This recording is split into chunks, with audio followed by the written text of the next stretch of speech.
Hello வணக்கம், இது உங்கள் சிவி ஜோன். சொல்லணும் எப்படி இருக்கீங்க? இன்னைக்கு பார்த்தீங்கன்னா தரமான சூப்பரான வெள்ளிக்கிழமை சாங் வந்தாச்சு, வேக்கப் சாங் போட்டாச்சு. அதில் சூப்பரான விஷயங்கள் டைரெக்டாக இவங்க தான் அப்படின்ற மாதிரி பளிச்சுன்னு நம்மளுக்கு க்ளூ கிடச்சிருக்கு. அதை பற்றி பார்க்கலாம். அதுக்கு முன்னாடி பார்க்குற எல்லாருமே நம்மளோட சேனலை சப்ஸ்கிரைப் பண்ணிட்டு பாருங்கள், லைக் பண்ணுங்கள், கமெண்ட் பண்ணுங்கள், ஷேர் பண்ணுங்கள். நிறைய பேர் சப்ஸ்கிரைப் பண்ணியாச்சு ப்ரோ அப்படின்னு கமெண்ட்ஸாக போகிறீங்க, ரொம்ப ரொம்ப நன்றி. நிறைய ஆதரவு கொடுக்குறீங்க, ரொம்ப ரொம்ப நன்றி. இப்போ வாங்க அந்த வீடியோக்குள்ளே போகலாம். ஸோ இன்றைக்கி என்ன பாட்டு வந்துச்சு பார்த்தீங்கன்னா, நான் நடந்த அதிரடி டான். ஸோ சுறா படத்துலேருந்து நம்மளுடைய விஜய் அவர்களுடைய சாங் போட்டாங்க. ஸோ தளபதி விஜய் யாருக்கு தான் பிடிக்காது? ஸோ இங்கே பார்த்தீங்கன்னா தளபதி விஜய் அவர்களுடைய ரசிகராக நம்ம வீட்டில் இருக்கிறது யார், பிக் பாஸ் வீட்டில் இருக்கிறது யாருன்னா சுபிக்ஷா. ஃபஸ்ட் ஒரு க்ளூ. அடுத்தது சுறா படமே வந்து பார்த்திங்கன்னா அவர் வந்து அதில் வந்துட்டு மீனவராக இருப்பார்னு நினைக்கிறேன். ஸோ அந்த விஷயங்கள். ஸோ சுபிக்ஷா. அடுத்தது பார்த்தீங்கன்னா சுறா சாங் படமே சுறா. ஸோ கடல் சார்ந்தது சுபிக்ஷா. நான் நடந்த அதிரடி அதில் வந்து அதில் இன்னொரு விஷயம் இப்போ சுபிக்ஷா கன்ஃபார்ம் ஆகிடுச்சு. அது மட்டும் இல்லாமல் நேற்று நான் அந்த விஷயத்தை உங்களுக்கு சொல்லியிருப்பேன். என்னென்னா அவங்களுடைய குடும்பத்தாரே வந்துட்டு நீ வந்துட்டு டைட்டில் வின்னராக உனக்கு மனசுக்குள்ள நினச்சிருக்க, ஆனால் மக்களோட முடிவு அது. நீ இன்றைக்கி வெளியே வந்தாலும் சந்தோஷமாக தான் வரும், ஏன்னா நீ இவ்வளோ நாள் வந்திருக்கிறது பெரிய விஷயம்னு சொல்லி ஆறுதல் சொல்கிற மாதிரி நிறைய விஷயங்கள் சொல்லிகிட்டே இருந்திருப்பாங்க. அது மட்டும் இல்லாமல் நேற்றே நம்மளுக்கு ஒரு க்ளூ கிடச்சிருக்கு. என்னென்னா ஏன் சுபிக்ஷாவோட ஃபேமிலி லாஸ்ட்டாக வந்தாங்க.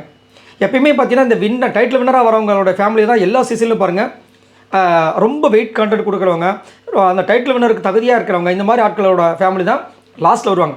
ஆனால் நேற்று சுபிக்ஷாவோட ஃபேமிலி வரும்போது ஒன்று அவங்க டைட்டில் வின்னராக இருக்கணும், இல்லை அவங்களை எவிக்ஷன் ப்ராசஸ்க்கு அனுப்பணும். இதுதான். ஏன்னா அவங்களோட வீடு வந்து தூத்துக்குடி. ஸோ இங்கே வரணும். ட்ராவல் ஹவர்ஸ் எவ்வளோ ஆச்சு? இவங்க ஒரு வாட்டி ஃப்ரீ டாஸ்க்கு ஒரு வாட்டி, திரும்ப 2 நாள் எவிக்ஷன்னா எப்படி? அதனால தான் பிளான் பண்ணி லாஸ்ட்டாக வச்சுருப்பாங்கன்றது நம்மளோட கருத்து. சரிங்களா? ஸோ இதுலேயும் நம்மளுக்கு கிளியராக கிடைக்கிறது சுபிக்ஷா இந்த வாரம் வெளியே போக போகிறாங்க அப்படின்ற விஷயம்.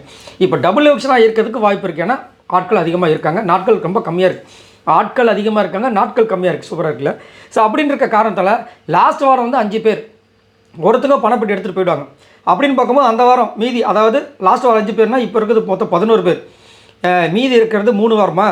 ஸோ 5ல் 11 5 போயிடுச்சுன்னா மீதி 6. ஸோ வாரம் 2 பேர் அனுப்பியே ஆகணும் எப்படி இருந்தாலும். ஸோ அதனால் கண்டிப்பாக வந்துட்டு இன்றைக்கி டபுள் எவிக்ஷன் இருக்க வாய்ப்பு இருக்குது. அதில் வந்துட்டு இதில் இந்த சாங்கில் வச்ச விஷயங்களை வச்சு பார்க்கும்போது அமித் நிறைய இடங்களை காமிக்கிறாங்க. அதேமாதிரி ஓட்டுமே அவருக்கு ரொம்ப கம்மியாக தான் இருக்குது. அடுத்தபடியாக நம்ம வழக்கம் போல் வந்துட்டு இவர் விக்கல் சிக்கிரம் நிறைய நேரங்களில் பார்த்தீங்கன்னா நீங்கள் சுபிக்ஷா விக்கல் சிக்கிரம் தனியாகவே காட்டுவாங்க, இன்றைக்கும் காட்டியிருக்காங்க. இன்னொன்று சபரியை வந்து தனியாக ஸ்விம்மிங் பூலில் ஆடும்போது காமிச்சிருக்காங்க. சபரியில் நல்ல ஒரு திறமையான ஒரு போட்டியாளர், என்ன சொல்கிறதுனே தெரியல.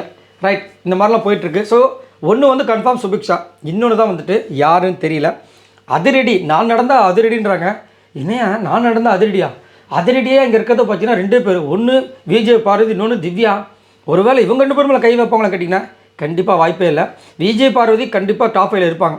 சரிங்களா? அது வந்து மாற்றுக்கிட்டே கிடையாது. ஆனால் திவ்யா மேலே கை வைப்பாங்களே எனக்கு தெரியாது. ஆனால் திவ்யாவுக்கு ஓட்டு நல்லாயிருக்கும். சரிங்களா?